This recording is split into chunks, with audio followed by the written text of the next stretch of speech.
မြတ်စွာဘုရားကဟောတယ်ပฏิရူပေဝတေထေတေမင်းကြီးပွားတိုးတက်ခြင်းလို့ရှိရင်ကိုယ်နဲ့တင့်တော်တဲ့နေရာရွေးချယ်ပြီးနေထိုင်ပါတဲ့အရိယမိတ္တကရောတိယ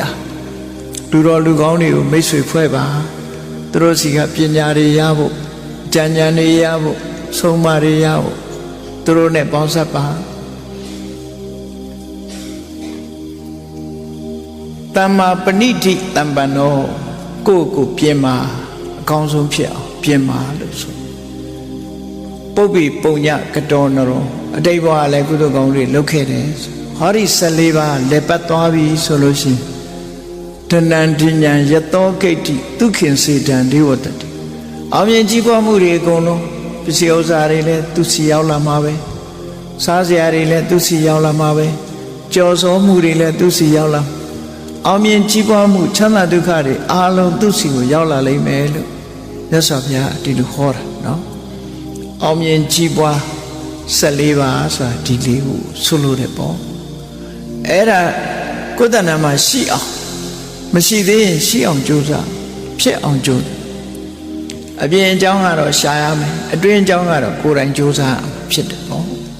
အရေးကြီးဆုံးကတော့အတ္တသမပဏိတိဟာအရေးကြီးဆုံးပဲကိုမြင့်တင်ပေးဖို့လိုအပ်တယ်တတ္ထာတရားမရှိသေးဘူးဆိုရင်တရားတရားရှိလောက်သီလမရှိသေးဘူးဆိုသီလရှိရမယ်စာကတုဒ္ဒမရှိသေးဘူးဆိုရင်တုဒ္ဒရှိအောင်ကြိုးစားစာကမရှိသေးဘူးဆိုရင်စာကရှိအောင်ကြိုးစားပညာမရှိသေးဘူးဆိုပညာဆိုလိုတာပညာလောကီနဲ့ပတ်သက်လာလို့ရှိရင်ပစ္စည်းဥစ္စာတွေမရရအောင်ကြိုးစားအထောက်အမယ်လုံလဝိရိယစိုက်ရမယ်ပညာတွေသင်ရမယ်စိဘဥစ္စာတိုးတက်ကြောင်းဖြစ်တဲ့ပညာတွေကိုသင်ကြားစီးပူးအထောက်တာအတ္တသမပဏိတိပဲဖြစ်တယ်ပေါ့အဲ့ဒီအတ္တသမပဏိတိဖြစ်မှအောင်မြင်ကြည့်ပါလူလောကမှာကြီးပွားနေတဲ့ပုဂ္ဂိုလ်တွေဂုဏ်ဓုဘွယ်ဓုတွေရလို့စိစိမ်ဥစ္စာတွေတိုးတက်နေတဲ့ပုဂ္ဂိုလ်တွေဟာအတ္တသမပဏိတိလို့ဆိုတဲ့ဒီအချက်ပြည့်စုံနေတဲ့ပုဂ္ဂိုလ်တွေလို့ဆိုလို့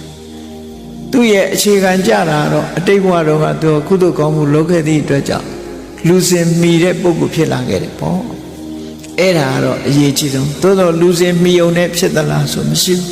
မဖြစ်ဘူးအဓိကပါတော့အတ္တသမပဏိတချို့ညာလဲကောင်းတယ်လူကလည်းပဲကြမ်းပါတယ်ဒါပေမဲ့ပြင်းတယ်မကြိုးစားဘူးနော်ချိန်ကြလက်ဖိတ်ဆိုင်ထိုင်တယ်ချိန်ဖြုံးတယ်စီးပွားရှာမှပြင်းတယ်အလုံးလုံးမှပြင်းတယ်ဘယ်တော့မှမကြည်ပါဘူးလေနော်ကြည်ပွားတိုးတက်မှုဆိုတာမရနိုင်အချိန်ရှိသမျှမျက်စိဖွင့်နားဆွင့်ပြီးတော့ပညာလဲရှားတယ်အလုံးလဲကြိုးစားတဲ့ဆိုတဲ့ပုဂ္ဂိုလ်တွေဟာထိတ်တန်းကိုရောက်လာစာတွေများများဖတ်တယ်ပညာတွေများများရအောင်စီးပူးအထောက်တယ်အဲ့ဓာတွေအားလုံးဟာအတ္တသမပဏိတိတွေကြီးပဲဒီထဲမှာအတ္တသမပဏိတိရှိပြီဆိုရင်